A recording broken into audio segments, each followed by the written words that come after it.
Commandment 1. Thou shalt be selfless. Over many years as pastor, I've been to the altar more times than I can count.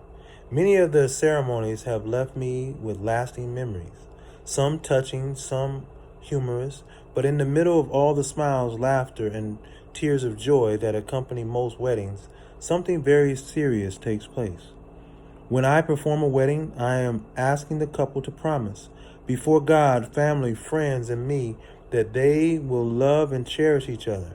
I ask them to pledge to honor and sustain each other in sickness and in health, in poverty and in wealth. I instruct them to put the other's needs and desires before their own and anyone else's except God's. The solemn promise makes up the wedding vows. So far, every bride and groom standing before me has responded with a heartfelt I do.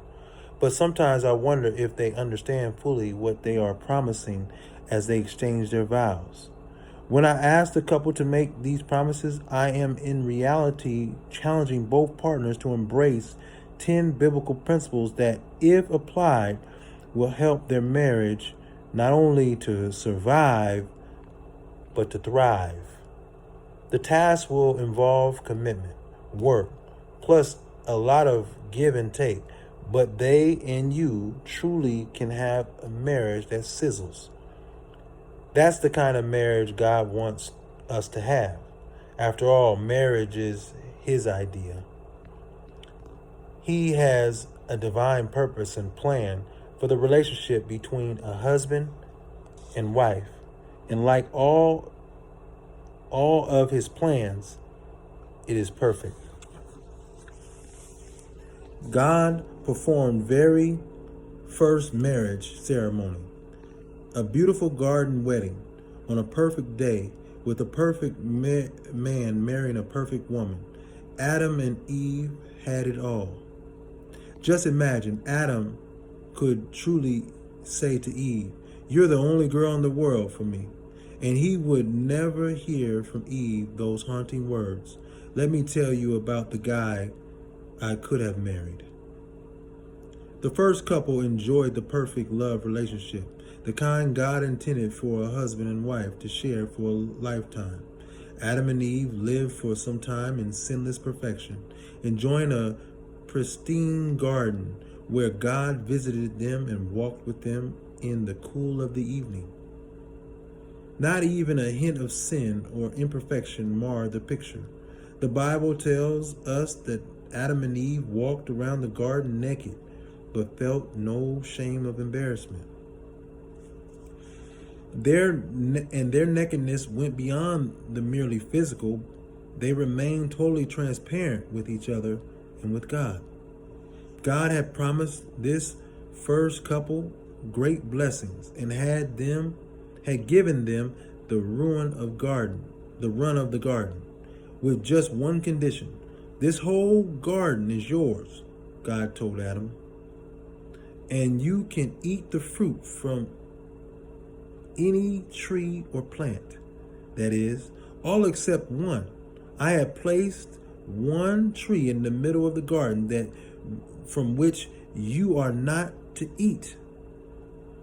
I have placed one tree in the middle of the garden from which you are not to eat. If you do eat from this tree, you will gain the knowledge of good and evil, and you're not equipped to handle the weight of that knowledge. If you eat of that tree, you will die." Paraphrase, Genesis 2:16 and 17. Adam and Eve both knew the consequences of disobedience. They realized that God had forbidden them to eat from this tree. But the devil, using language filled with deception and selfishness, enticed Eve. "Indeed, has God said, you shall not eat from any tree in the garden.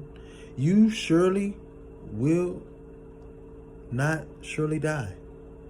The serpent hissed, "For God knows that when you eat from it, your eyes will be open, and you will be like God, knowing good and evil." Genesis 3:1 4 and 5.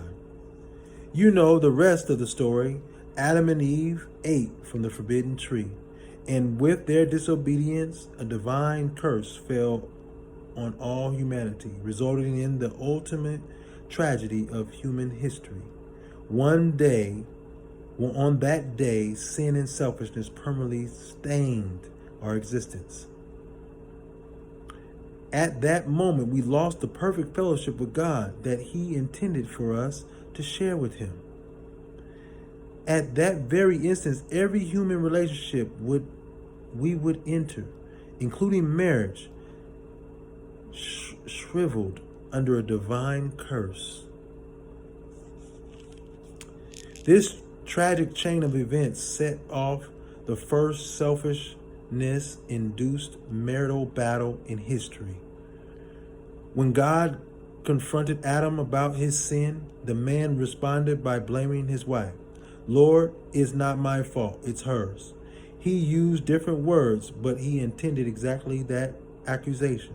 The Bible reports that he told God, the woman you put here with me, she gave me some fruit from the tree and I ate it. Emphasizing added,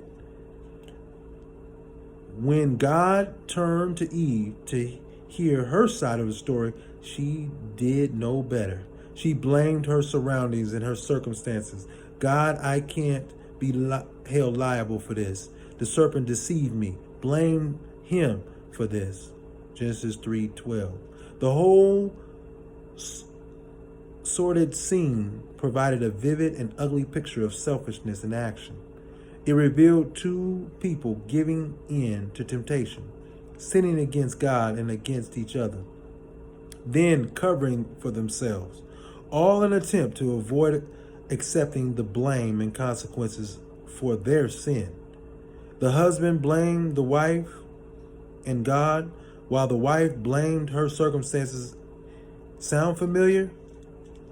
As a consequence, beautiful marriage relationships that God had designed as a perfect union to benefit both man and the woman and to glorify himself collapsed into a bitter exchange of accusations and recriminations. Things have never been the same since.